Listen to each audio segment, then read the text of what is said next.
छत्तीसगढ़ को धान का कटोरा भी कहते हैं। छत्तीसगढ़ में को क्या कहते हैं? पूरे भारत में सबसे अधिक लोहा छत्तीसगढ़ में ही निकलता है ना? सबसे अधिक धान छत्तीसगढ़ में ही होती है। कोयला अधिक मात्रा में छत्तीसगढ़ में ही होता है। तो खान है छत्तीसगढ़ रत्नों की। अच्छी अच्छी चीजें छत्तीसगढ़ में हैं और आप जैसे अच्छे अच्छे भक्त भी हैं छत्तीसगढ़ में। छत्तीसगढ़ में ही राम जी का ननिहाल है। छत्तीसगढ़ में राम जी का क्या है? हाँ, राम जी की नानी कहाँ की हैं? छत्तीसगढ़ जी। राम जी का भी नाता है छत्तीसगढ़ से। कौशल्या माता छत्तीसगढ़ी है। कौशल्या मैया कहाँ की हैं? इसलिए कौशल्या मैया सबसे बढ़िया। छत्तीसगढ़िया सबसे। कौशल्या मैया छत्तीसगढ़ की हैं। कौशल प्रदेश उसी को कहते हैं। कौन सा? दक्षिण कौशल। ये सब कौशल प्रदेश है। मध्य प्रदेश और छत्तीसगढ़ एक था, तब आधा जबलपुर के ऊपरी का भाग और उस तरफ का पूरा हिस्सा मिला के वो कौशल प्रदेश बोला जाता है। महाकौशल एक्सप्रेस चलती है जबलपुर से दिल्ली। वो कौशल प्रदेश माता कौशल्या जी के नाम से है। कौशल राजा वहीं के थे। दशरथ जी अयोध्या से वहां गए थे बारात लेके। तो जब बारात लेके गए तो रावण को पता लगा कि दशरथ जी और कौशल्या जी का ब्याह होने वाला है। तो रावण ने कौशल्या मैया का अपहरण कर लिया है। ये सुना है आप लोगों ने? ये कथा नहीं? रावण ने सीता मैया को तो चुराया, ये तो सब जानते हैं। पर रावण एक बार कौशल्या मैया को भी चुरा के ले गया और कौशल्या मैया को ले गया। और दशरथ जी आ रहे थे बारात लेकर के, तो दशरथ जी की नाव को पकड़ के समुद्र में फेंक दिया रावण। और उस नाव में वशिष्ठ जी और दशरथ जी थे। बाकी तो सब गिर गए तैर के किनारे। बाकी दो लोगों को पटक दिया रावण ने। और रावण गया ब्रह्मा जी के पास और बोला, देखो मैंने दशरथ जी का विवाह होने ही नहीं दिया। जब दशरथ जी का विवाह ही नहीं हुआ तो मेरा मारने वाला, मुझे मारने वाला पैदा कैसे होगा? रावण को पता लग गया था कि मेरी मौत किसके हाथ है। तो उसे पता लगा कि दशरथ कौशल्या के द्वारा एक पुत्र होगा राम, उसके हाथों मेरी मृत्यु है। मैया, ओ मेरी पंचायती मैया, चुप रहो मेरी मां। तो क्या हुआ कि रावण ले गया तो कौशल्या मैया को और दशरथ जी को पानी में फेंक दिया समुद्र में। बोले डूब जाएंगे, मर जाएंगे। पर संयोग देखो कि दोनों मरे नहीं, दोनों समुद्र के किनारे लग गए और दोनों का मिलन हो गया, कौशल्या मैया और दशरथ जी का। तब तक रावण ब्रह्मा जी के पास गया। वहां रावण ब्रह्मा जी से मिल रहा था, यहाँ कौशल्या जी दशरथ जी से मिल गई। और वशिष्ठ जी बोले कि यही दुल्हन है। पूछा कि कौन हो देवी? बोले हम कौशल प्रदेश की राजकुमारी हैं कौशल्या। रावण हमें उठा के फेंक दिया और हम भटक गए, कहाँ जाएं? हमारा ब्याह दशरथ जी से होना था। ये मैया एक बोरा कथा ले जा रही है सुन के। भैया एक बोरा कथा, एक बोरा कथा ले गए भैया सुन के। ये बात बोरा पैक कर लिया।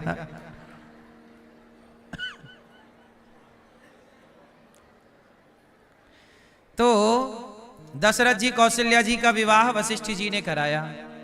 अब रावण ब्रह्मा जी से बोला कि मैंने तो मार दिया। ब्रह्मा जी बोले, रावण तुम लाख प्रयास कर लो, दशरथ कौशल्या जी को आप मार ही नहीं सकते। बोले मैं तो पानी में फेंक के आया हूं। बोले कहां, चलो दिखाओ। रावण आया तो इनका ब्याह हो चुका। रावण तलवार निकाला, बोले मैं मार दूंगा। ब्रह्मा जी बोले अभी ना जल्दी करो, यदि तुम दशरथ कौशल्या किसी का भी एक बूंद खून बहाओगे तो अभी एक राम पैदा होगा इनके रक्त से, और अभी तेरा नाश कर देगा रावण। कुछ दिन और जिंदा रहना है तो इन्हें छेड़ो मत। रावण चला गया। उसके बाद पलट के कभी दशरथ जी की ओर नहीं देखा, कौशल्या जी की ओर रावण नहीं देखा। फिर दशरथ कौशल्या जी अयोध्या जी आए और बाद में फिर दशरथ कौशल्या जी के यहाँ यज्ञ हुआ। यज्ञ के बाद फिर खीर आई। और अच्छा, रावण ने फिर तपस्या की। ब्रह्मा जी प्रकट हो, ब्रह्मा जी। क्या हुआ रावण? बोले ब्रह्मा जी वरदान दो कि दशरथ जी को कोई बेटा ना हो। तथास्तु, नहीं होगा। रावण खुश हो गया कि अब तो दशरथ जी के बेटा ही नहीं होगा। इसलिए दशरथ जी के कोई बेटा नहीं था, दशरथ जी के बेटा हुआ ही नहीं, वो तो खीर खाने से बच्चा हुआ। दशरथ जी से कोई पुत्र नहीं हुआ। रावण ने वरदान मांग रखा कि दशरथ जी के कोई संतान ही ना हो, इसलिए यज्ञ में खीर हुई और खीर खाकर के तीनों रानियां गर्भवती हुई और खीर से संतान हुई, ना कि दशरथ जी से। ये रावण ने वरदान मांग लिया कि बच्चा ही ना हो। रावण ने पूरा प्रयास किया कि मैं मरूं ना। कितना भी प्रयास करो, कितना भी च्यवनप्राश खाओ, पर मरना तो पड़ेगा। हैं? रावण भी इसी चक्कर में लगा रहा, मैं मरूं ना, मरूं ना, मरूं ना। ताली बजाने वाले मतलब खा रहे हैं च्यवनप्राश। इसीलिए ताली भी ऐसी ऐसी बज रही है च्यवनप्राश टाइप की, धीरे धीरे।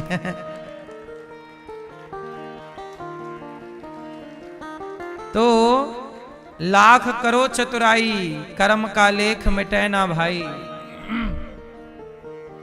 तो हमारे यजमान परिवार का मन है कि भगवान के बाल लीला का हम आपको गुणगान सुनाएं, बाल चरित्र आपको सुनाएं प्रेम से। कल हम लोगों ने भगवान कृष्ण का प्राकट्य उत्सव देखा। प्रकट हुए भगवान, भय प्रकट गोपाला परम दयाला, यशोमति के हितकारी, हर्षित महतारी रूप निहारी। अद्भुत भगवान की कथा और भगवान की लीला। जब भगवान प्रकट, कृष्ण भगवान प्रकट हुए तो कहां प्रकट हुए? मथुरा में, जेल में। भगवान कहां प्रकट होते हैं? देखो, भगवान कृष्ण की बाल लीला स्टार्ट हो गई। कहां से? जेल से। भगवान कृष्ण की जिंदगानी शुरू कहां से होती है? जेल से। कई बार लोग जेल जाने से डरते हैं, जेल जाने से घबराते हैं। गलत काम नहीं करना चाहिए, गलत काम करके जेल नहीं जाना चाहिए। लेकिन हमारे देश में क्रांतिकारी जो देश की आजादी के लिए लड़ाइयां लड़ रहे थे, उन लोगों को जेल में डाला गया था, क्रांतिकारियों को। यदि आप राष्ट्र की रक्षा के लिए, समाज की सेवा के लिए यदि आप लड़ाइयां लड़ते हैं और उस कारण यदि आपको कभी जेल जाना पड़े तो घबराया मत करो। भगवान श्री कृष्ण का की शुरुआत ही जेल से हुई। मानो भगवान क्या कहते हैं कि देखो, कृष्ण की कथा क्या संदेश देती है।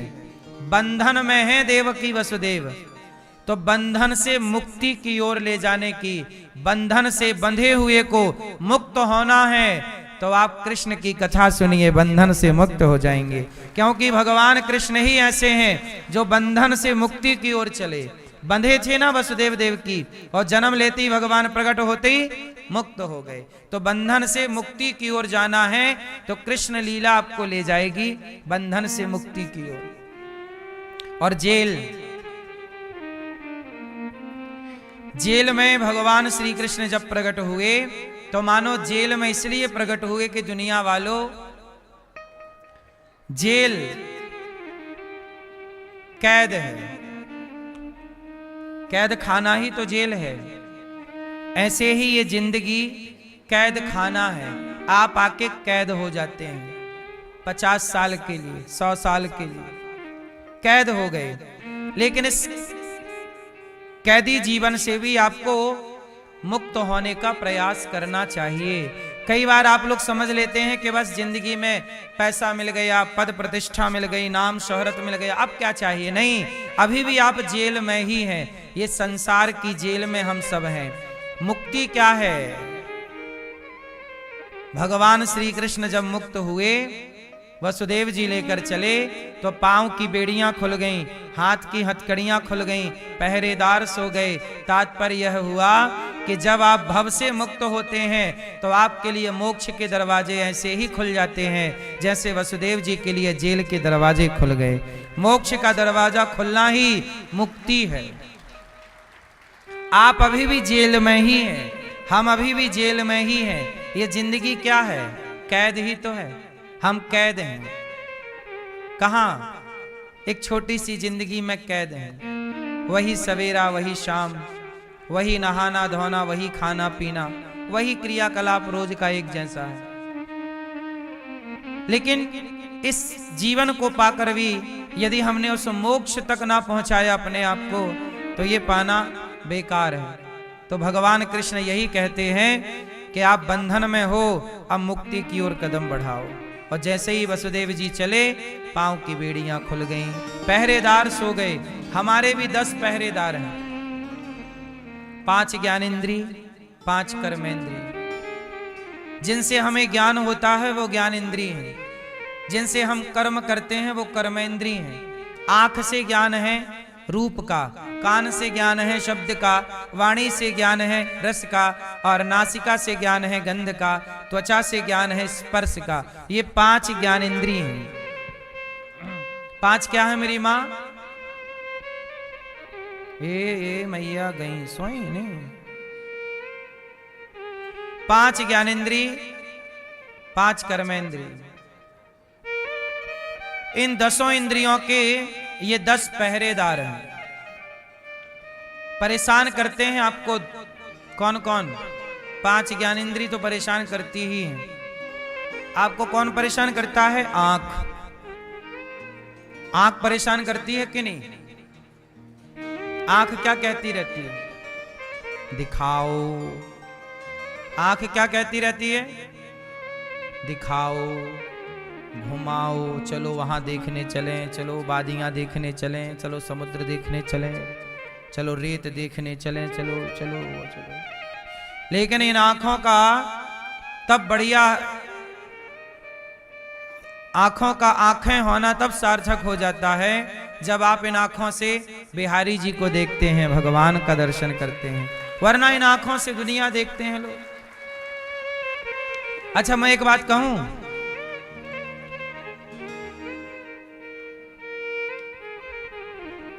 चलो बताओ, आपको क्या दिख रहा है? जोर से, जोर से। फूल। क्या दिख रहा है? गुलाब का? काय का फूल? काय का? बाप का? गुलाब का। आप कह रहे हैं गुलाब का फूल है, पर मैं कहूं कि गुलाब का फूल ना देख के कुछ और भी देख सकते हैं। क्या आप और देखो, क्या देख सकते हो? हैं? पंखुड़ी देख सकते हो। और क्या? और क्या देख सकते हो? हैं? कलर, कलर, कलर देख सकते हैं। और क्या देख सकते हैं? क्या? एक चीज और है जो आप लोगों से छूट रही है, और मैं कहता हूं आंखें हैं तो वही देखो जो मैं बताने जा रहा हूं। देखो, सामान्य दृष्टि से गुलाब दिखता है, ये गुलाब है, लेकिन अभी इन आंखों का होना सार्थक हुआ नहीं। यदि आंखों ने गुलाब को देखा तो क्या देखा? आंखों का होना तो तब सार्थक है जब आंखें ये देखें कि ये गुलाब इतना सुंदर है, तो इसे बनाने वाला मेरा कन्हैया कितना सुंदर होगा। तो गुलाब में भी ईश्वर का दर्शन। तो आंखों को कहां लगाओ? गुलाब सुंदर है इसमें नहीं, गुलाब बनाने वाला कितना सुंदर है। ये वादियां सुंदर हैं नहीं, वादियां बनाने वाला कितना सुंदर है, ये समुद्र कितना सुंदर है, नहीं समुद्र बनाने वाला कितना सुंदर है, ये स्त्री सुंदर है, नहीं स्त्री बनाने वाला कितना सुंदर है, पुरुष सुंदर है ना, पुरुष बनाने वाला कितना सुंदर है, जिसकी रचना इतनी सुंदर वो कितना। इसलिए संसार की हर वस्तु में परमात्मा का दर्शन करना। एक दृष्टि है कि ये गुलाब है, पर एक नजर ये है कि नहीं गुलाब बनाने वाला है, तो बस आंखें इसे ना देखें, इसके द्वारा उसे देखें। ये देखना, इन आंखों का ये होना सार्थक है। इसलिए आंखें सबके पास हैं, देखते सब हैं, पर देखना क्या है ये सबको पता नहीं है। सामान्य लोगों में और साधु लोगों में यही तो फर्क है। आप लोग गुलाब देखते रह जाते हैं, लेकिन साधु एक साधु खड़ा था, एक महिला को देख के मुस्कुरा रहा था, सुंदर नारी थी। बार बार साधु जी देखें वाह और मुस्कुराए, वाह मुस्कुराए। तो बगल में एक लड़का बोला वाह बाबा जी, मन भटक रहा है आपका। तब साधु जी ने कहा ना पगले, जो तू देखना, एक सामान्य लड़के की दृष्टि क्या है और एक साधु की दृष्टि क्या है। नजारे बदल जाते हैं तब जब नजरिया बदल जाता है। साधु जी बोले कि जो अजर हुए अदब तेरे देखते हैं, जो अजर हुए अदब तेरे देखते हैं, वो शेर कत्ल पहले अपना देखते हैं। ना मतलब है तुझसे, ना मतलब है तुझसे, ना सूरत से तेरी, हम तो सिर्फ कन्हैया तेरी कलम देखते हैं। कि जिस परमात्मा ने इस नारी को बनाया होगा, जिस विधाता ने इस नारी की रचना की होगी, जिस परमात्मा ने इतनी सुंदर स्त्री बनाई, वो परमात्मा स्वयं कितना सुंदर होगा।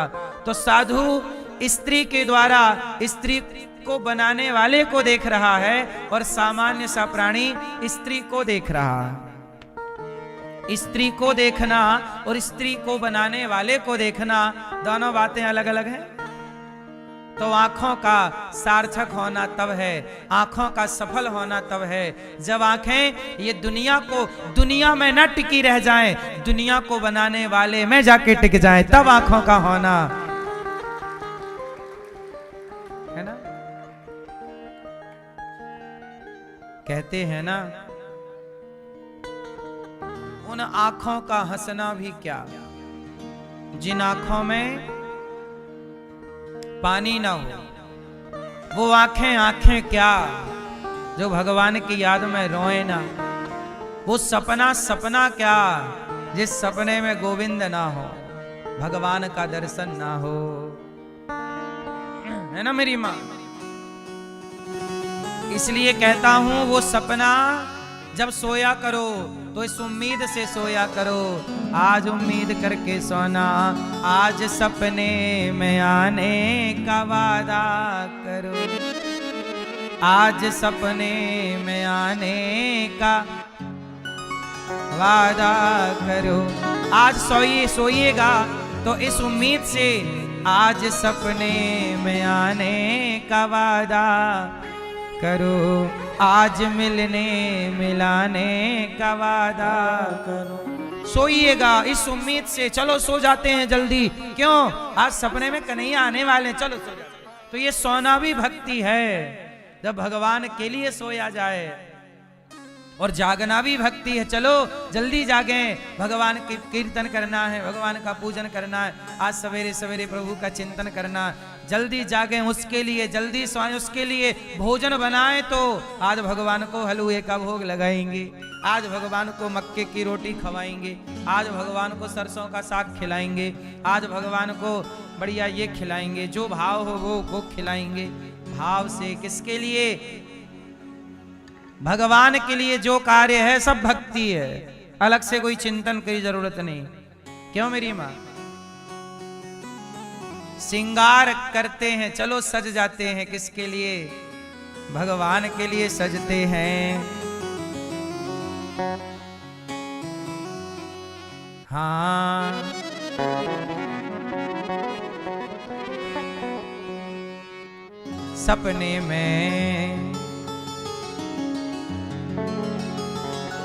सपने में कौन आएगा मेरी माँ, यदि नहीं आए तो रोज कहा करो आज सपने में आने का वादा करो, मैं जिस दिन भुला दूं कन्हैया तेरा प्यार दिल से। हे गोविंद वो दिन आखिरी हो मेरी जिंदगी का, ये आंखें उसी रात हे कन्हैया हो जाए अंधी, ये आंखें उसी रात हो जाए अंधी, जो तेरे सिवा देखे कन्हैया सपना किसी का, सपना भी किसी और का ना हो, तब आंखें भगवान में लगी हो। कान बहरा हो जाना बढ़िया है, व्यर्थ की प्रपंच पंचायत निंदा चुगली नहीं, कान कथा में लगे रहे। वाणी वाणी किसी की निंदा चुगली में नहीं, भगवान के गुणगान में लगी रहे। ठीक है, गुलाब की खुशबू भी उसी गुलाब की गंध लिया करो जो गुलाब भगवान के चरणों में चढ़ गया, और चरणों में चढ़ने के बाद जो मिला, अब उसमें भगवान के चरणों की खुशबू समाहित हो गई। तो गुलाब की खुशबू को ये मत कहा करो गुलाब महकता है, नहीं, गुलाब में भगवान के चरणों की खुशबू समा गई, तो भगवान के चरणों की खुशबू महक रही है। हाँ,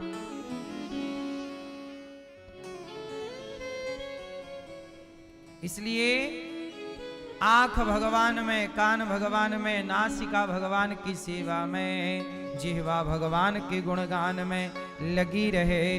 और सारे ये पहरेदार हैं, जो भगवान की भक्ति करता है उनकी आंखों में भटकाव नहीं होता। रावण की आंखें भटक गईं, क्यों भैया? रावण की क्या भटक गईं?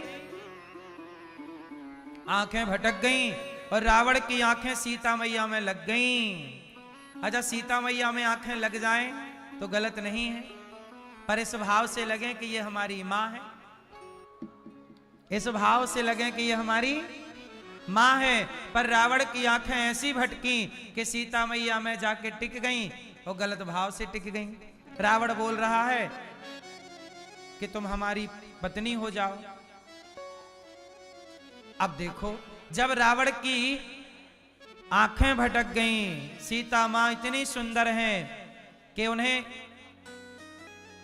मां की दृष्टि से देखना था, रावण ने गलत दृष्टि से देखा, गलत भाव से चुरा ले आया, सर्वनाश हो गया।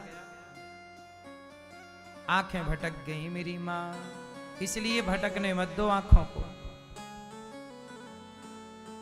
भगवान कृष्ण को लेकर के वसुदेव जी चले, यशोदा मां के पास रखा। यशोदा मां ने भी किसको जन्म दिया था? यशोदा मां के क्या हुआ? वसुदेव जी के यहां हुआ छोरा कृष्ण, और यशोदा मैया के यहां क्या हुआ? क्या हुआ? यशोदा मैया के यहां जुड़वा हुआ, एक बेटा और एक बेटी। तो वसुदेव जी ने कृष्ण को रखा और यशोदा की बेटी उठा ली, और यशोदा मैया की बेटी उठा के जब वसुदेव जी गए तो पांव की बेड़ियां जस की तस, हाथ की हथकड़ियां जस की तस लगी। कंस को पता चला कि 8वें गर्भ में देवकी के बेटा नहीं हुआ, बेटी हुई। तो कंस ने उस कन्या को पटक दिया पत्थर पर पत्थर पर पटका तो हाथ से छूट के कन्या आकाश में चली गई। मूर्ख, तू हमें क्या मारेगा? तुझे मारने वाला पैदा हो गया। वो कन्या जो आकाश में गई वही दुर्गा कहलाई, अष्टभुजी। क्या कहलाई? वही है भगवान की माया, जिन्हें योग माया कहते हैं। वो कौन है? योग माया। बाद में वही कन्या विंध्यवासिनी मैया कहलाई। विंध्याचल पर्वत पे विंध्यवासिनी मैया के नाम से आज भी मिर्जापुर में ये विंध्यवासिनी मैया विराजती। विंध्याचल पर्वत, विंध्य, हिमाचल, यमुना, गंगा, है ना। तो विंध्यवासिनी मैया। तो कंस तो अब भयभीत हो गया। अच्छा, यशोदा माँ ने कन्या को जन्म दिया, वो तो चली गई, वसुदेव जी ले गए, कंस ने पटक भी दिया। यशोदा ने एक बेटे को जन्म और दिया था। तो वसुदेव जी के बेटा और यशोदा के बेटा कितने हो गए? और दोनों मिलके हो गए एक। भगवान कृष्ण के यशोदा मैया के बेटा और देवकी के बेटा दोनों मिलके क्या हो गए? एक हो गए। क्या हो गए? एक। और एक कन्हैया रह गए। अब आप कहोगे कि ये दो और एक क्या है? तो सुनो, मैं आपको थोड़ा आगे की कथा सुना दूं तो ये क्लियर हो जाएगा आपको। भगवान श्री कृष्ण वृंदावन में कितने साल रहे? 11 साल। तो 11 साल कौन कृष्ण रहे और कौन से कृष्ण गए? तो सुनो, जो देवकी के बेटा थे वो तो चले गए 11 साल बाद, पर जो यशोदा के बेटा हैं, जो कंस को मारने कृष्ण गए, कंस को मारकर श्री कृष्ण कहां चले गए? द्वारका। और द्वारिका जाकर के और द्वारिकाधीश कहलाए। आज भी द्वारिकाधीश चतुर्भुज रूप में विराजे हैं। तो भगवान श्री कृष्ण का एक रूप द्वारिकाधीश के रूप में वृंदावन से चले गए, पर जो यशोदा के लाल हैं, यशोदा के पुत्र हैं, वह एक रूप से सदा इस ब्रजमंडल में विराजे। वो कभी कहीं नहीं गए। आज भी ब्रज का कन्हैया कहीं नहीं जाता ब्रजमंडल को छोड़ करके। लीला के लिए एक रूप जाता हुआ दिखा, पर जो यशोदा के पुत्र हैं वो दिखाई दिए नहीं जाते हुए, वो सदा यहां रहे। उन्हीं रूप को आज बिहारी जी कहते हैं। उन्हीं रूप को यहां पर भगवान श्री राधा रानी, जब उद्धव जी आए तो राधा रानी रो रही थीं। उद्धव जी बोले किसके लिए रो रही हैं? बोले हम कृष्ण के लिए रो रही हैं। उद्धव जी बोले वो तो कण कण में रहता है, भगवान है। यशोदा राधा रानी बोली कि वो तो मेरे संग है। तब अपने अगल बगल दर्शन कराया। वृंदावन का कन्हैया कभी वृंदावन छोड़कर नहीं जाते। तो भगवान श्री कृष्ण जब आए मथुरा से और यहां जब आए तो भगवान की बाल लीला स्टार्ट हो गई। अभी मैया यशोदा भगवान को गोद में लेकर के लाड़ लड़ा रही हैं, आंखों में काजल लगा रही हैं और बड़े प्यार से भगवान श्री कृष्ण की मालिश कर रही हैं मैया। अभी मालिश किया, अभी दूध पिलाया, पालने पे लिटा कर झूला झूला रही हैं मैया। झूला झूला कर कह रही हैं, क्या कहती हैं? चंदन का क्या है? मैया कह रही चंदन का है पलना। कन्हैया को झूला झूला रही है मैया।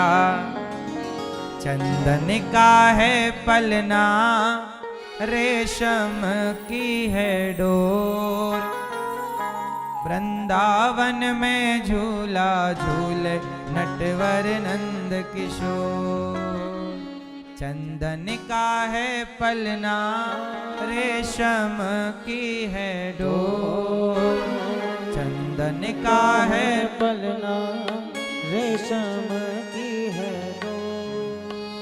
वृंदावन में झूला झूले नटवर नंद किशोर। वृंदावन में झूला झूले नटवर नंद किशोर।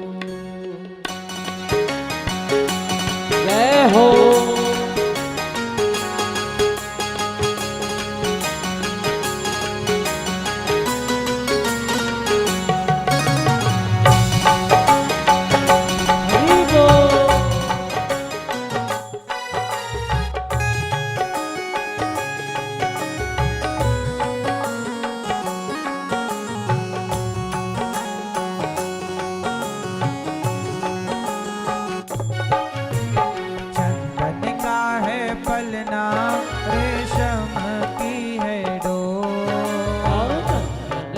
है पलना रेशम की है डोर।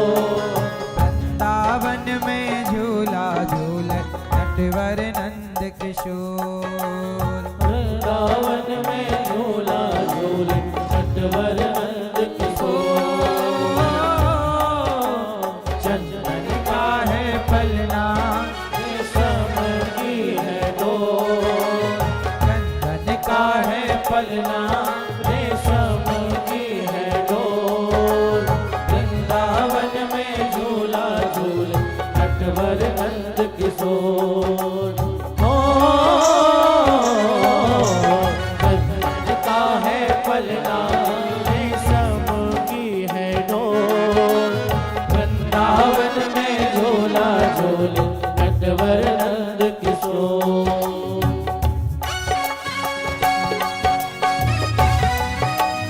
जय हो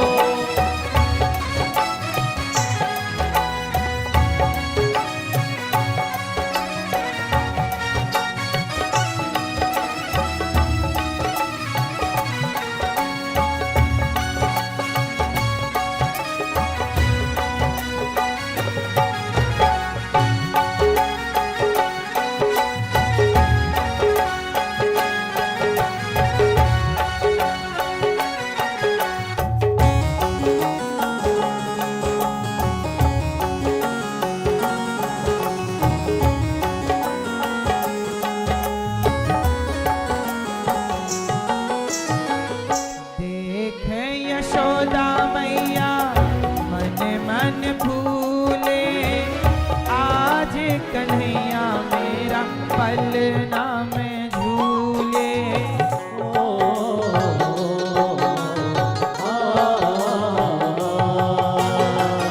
देखे यशोदा मैया मन मन भूले। आज कन्हैया मेरा पलना में झूले। आज खुशी छाई है, खुशी छाई है। आज खुशी छाई है गोकुल में चारों ओर।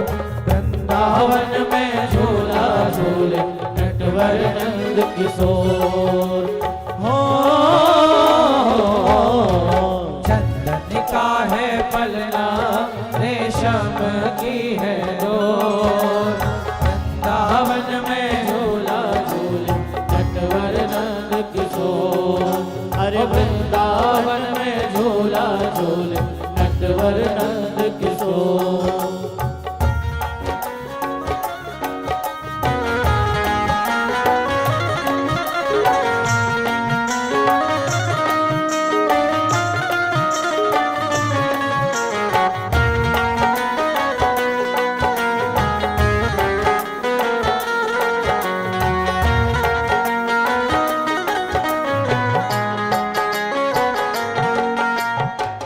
झपक सुलाती मैया झपक किया चल। माथे पटीका सोहे आँखों में काजल।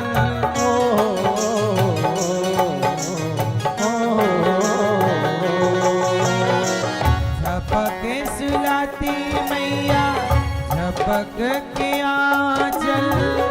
माथे पटीका सोहे आँखों में काजल। सखिया देव बधैया,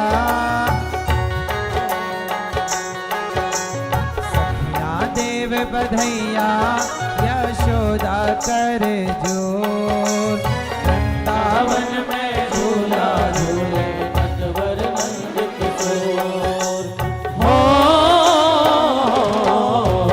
चंदन का है पलना रेशम की है डोर। चंदन का है पलना रेशम की है डोर।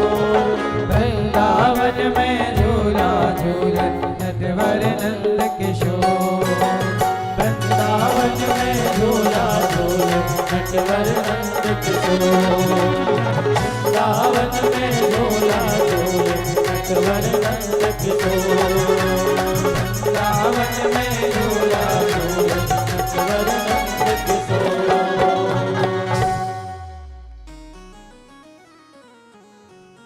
मैया झूला झूला रही है। जब लाला नहीं सोए तो बार बार कन्हैया को मैया लोरी सुना रही है। झपक सुलाती मैया, प्रेम से सुला रही है, लाला सो जाओ। और भाव से मैया झूला झूला रही हैं। अभी लाला को झूला झूला रही थी, सुला रही थी कि किसी ने दरवाजा खटखटाया। मैया, ओ मैया। मैया बोली कौन है सवेरे से, कौन आ गया द्वार पर। मैया दरवाजा खोली तो जैसी दरवाजा खोली तो शंकर जी का सांप। मैया डर गई। बाबा डराए भी क्यों आयो है का। शंकर जी बोले ना मैया मैं डराए भी को तो ना आयो, का काम है तेरो। शंकर जी बोले मैया मोको दर्शन करनो है। मैया बोली दर्शन करनो है, मैं खड़ी हूं, कर ले दर्शन बाबा। अब भी करेगो। अब मैया डरी है भगवान, बाबा पागल है गयो है, सांप को दर्शन कराएगो।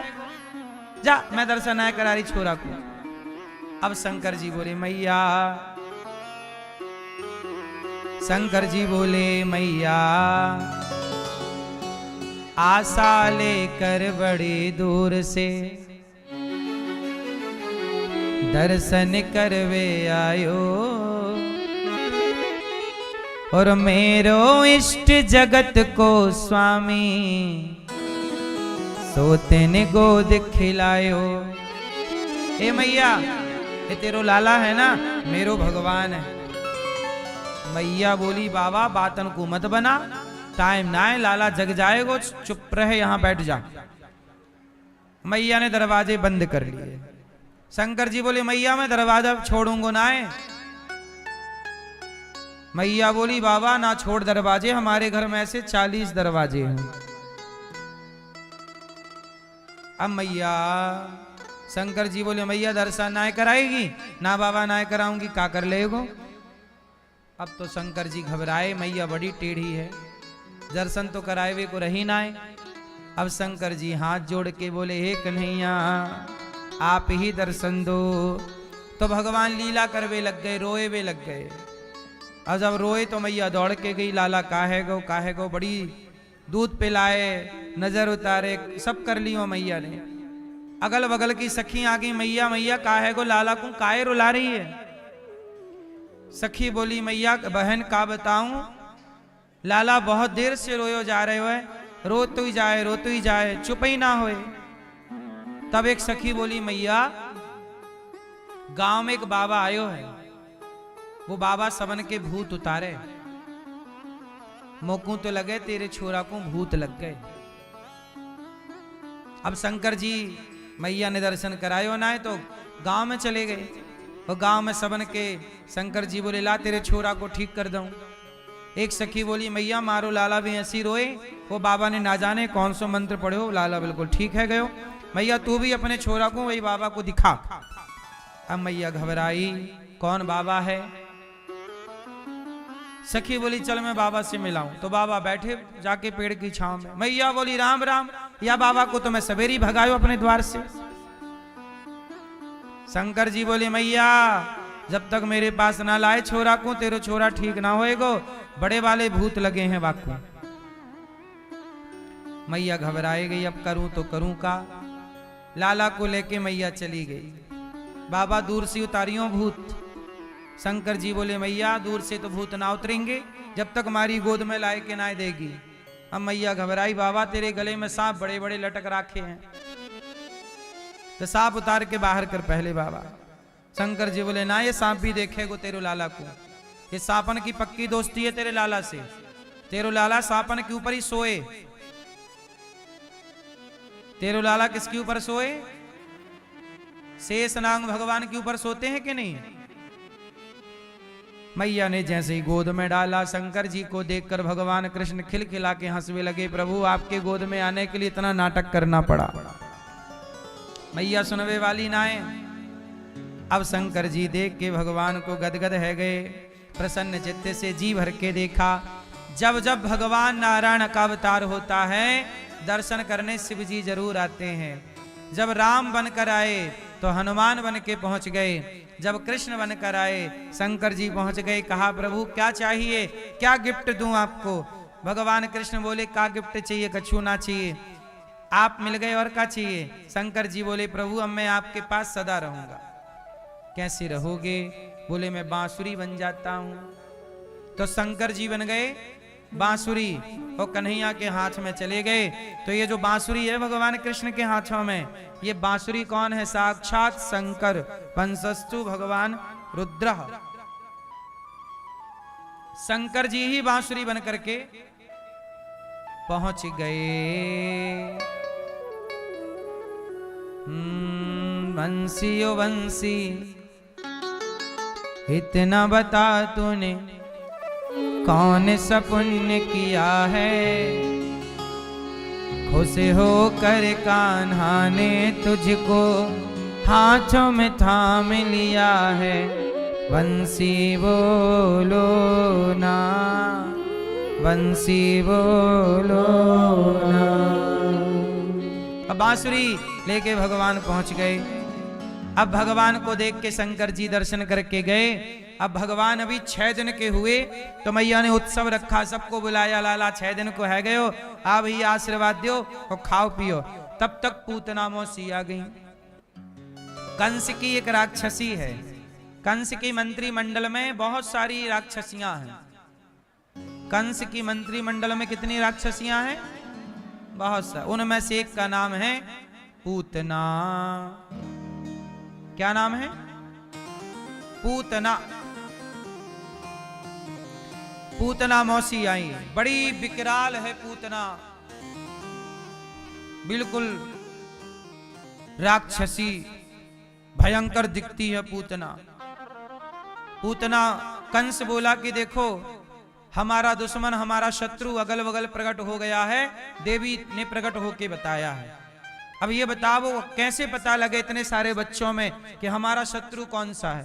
पूतना बोली महाराज घबराने की जरूरत ना है, जितने बच्चे पैदा भये हैं सबन को हम मार के खा जाएंगे, सबन को मार डालेंगे तो आपका शत्रु भी मर जाएगा,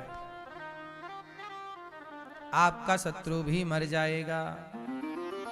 ठीक कहा।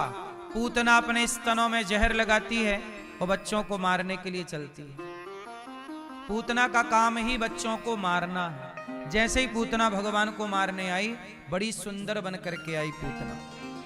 कैसी बन करके आई, बड़ी सुंदर। पूतना लोक बालग्नि राक्षसी रुधिरासना जिघांसया पहरये स्तनम दत्वापसद्गतिम। पूतना कैसी है, राक्षसी, बड़ी भयंकर, पर जब मारने आई ना तो सुंदर बन करके आई। आदमी गलत काम भी बड़े सुंदर ढंग से करते हैं, है ना। पूतना मौसी मारना चाह रही है पर मारने के लिए भी बड़ी सुंदरी बन करके आई। उसे लगा कोई पहचानेगा नहीं, लेकिन मैया आप कितने भी सुंदर बन जाओ, भैया आप कितने भी सुंदर बन जाओ, आपके कपट को, आपके छल को हम भले ना देख पाए पर आपके छल कपट को भगवान जरूर देख रहे हैं। पूतना बड़ी सुंदर बनकर तो आई, कोई ना पहचान पाया, सबको लगा किसी बड़े घर की बहू है, सुंदरी है। लेकिन जैसे ही भगवान के पास आई, भगवान ने नेत्र बंद कर लिए, पूतना को देखा भी नहीं। क्यों नहीं देखा, क्योंकि पूतना बाहर से बड़ी सुंदर थी पर भीतर से कपट भर के लाई। और भगवान कहते हैं जो बाहर से सुंदर है भीतर से सुंदर नहीं है, ऐसों को हम देखना भी पसंद नहीं करते। भगवान सदा उसे देखते हैं जो मन से निर्मल हो। मन से कैसा हो, निर्मल। निर्मल मन जन सो मोहि पावा, मोहि कपट छल छेद्र न भावा। पूतना मौसी को देखकर भगवान ने नेत्र इसलिए बंद कर लिए, बाहर से बड़ी सुंदर है, भीतर से बड़ी गंदी है। अच्छा आप लोगों का हाल क्या है, आप लोग बाहर से भीतर से एक हैं कि अलग अलग हैं? क्यों मैया? आप बाहर और भीतर एक हैं कि अलग अलग हैं? कैसे हैं मैया? कैसी हो मेरी माँ? मैया कैसी हो? भीतर से बाहर से एक है कि अलग अलग हैं? अलग अलग हैं। आप लोग भी कपट करते हैं? हैं मैया? कपट करती हो? नहीं, खाओ मां कसम नहीं करती हो।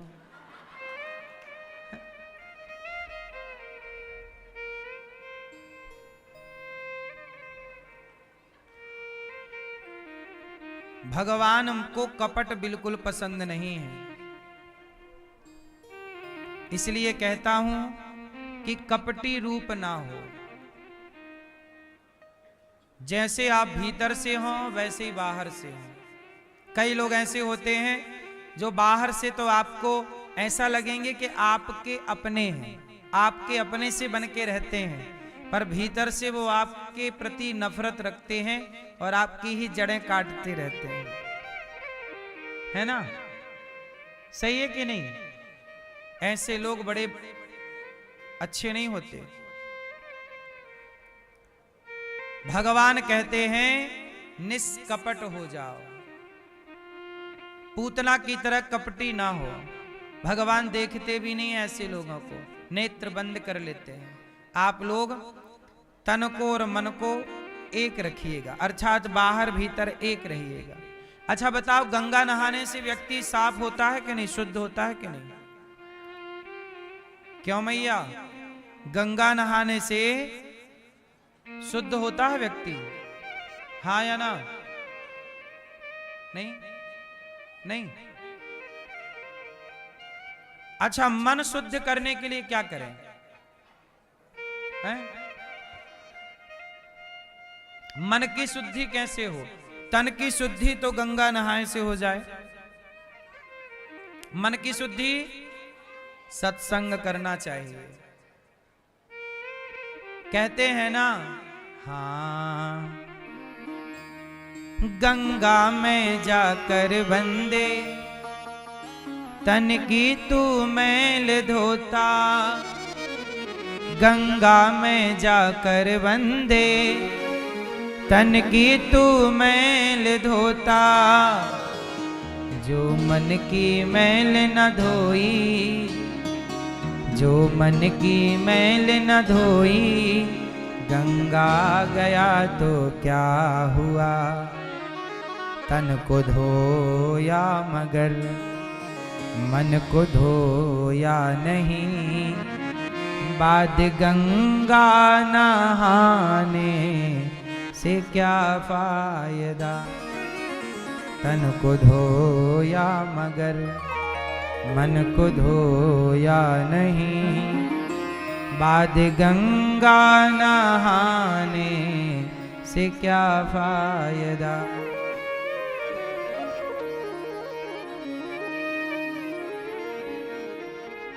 तन को धोया मगर मन को धोया नहीं, तो बाद में गंगा नहाए तो क्या। कभी प्यासे को पानी पिलाया नहीं, बाद अमृत पिलाने से क्या फायदा, कभी गिरते हुए को उठाया नहीं,